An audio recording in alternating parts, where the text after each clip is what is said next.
When I was growing up in school, we grew up in South Central LA, and there was a lot of gangs. So when my dad got killed, my mom was like, we're moving, like we've got to get out of here. So when we moved out here to Riverside area, and that helped change everything.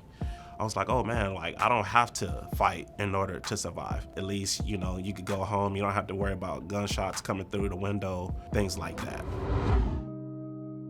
When we're responding to classroom calls or site calls, some of the barriers that we remove sometimes, unfortunately, are the students. I don't like to say kids are bad. Like they have a bad day or they make a bad choice. So my approach is to talk to them, de-escalate them, isolate them from the situation so they can calm down. He always scanned the kids and be able to tell if they had something that was inappropriate, and he would address it in a professional manner, in a manner that the students understood him. Well, he'll make sure I'm doing good. He'll make sure I'm good at school, like no behavioral issues. And just in general, he's a very good person. But I'll share with them when they start getting in it, you don't know, bro, you don't understand, bro. Like, how could you know? I'm like, no, I do know. I know what it's like to fight off gangs.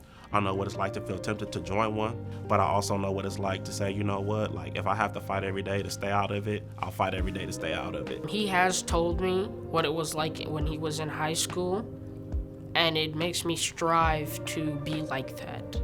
And I want to do that. I want to be just as good as him. I want to be just as great as him. I had to call Dwight in for an unruly student. From the moment he walked in the door, he just brought about this calming presence. He was able to speak with the young man, kind of talked him down a little bit. He escorted him out, talked to him one-on-one, and before the end of the whole thing, the young man came back and apologized. And I was just like, man, what did you say? In 2017, Dwight won the Classified Employee of the Year. He has continued to grow. He has continued to mature, evolve. He is a prime example of what a good employee should look like in the school district. That recognition really humbled me and made me feel like, man, I could really do anything. And what I was doing, I was like, I could do a little more. You're supposed to grow at your craft, and he's not settling for that. He wants to go higher, and in order for him to get there, he's going to do the work to achieve his goal. Freedom Writers is a program that brings teachers in and educators and help those students to write out their feelings so that they can become better. One thing that Erin Grewell, who is someone I truly love and admire, one thing she wrote to me, she said, right the wrongs, but W-R-I-T-E, right the wrongs. And a lot of our kids keep stuff in. You keep stuff tucked in, but you're able to express your story in the way you truly feel without judgment. It makes it a better place by letting the students know they're always safe when he's there. When he's there, it's just a sigh of relief that everyone knows we're safe, we're cool. What would your dad say if he was to see you today? What would you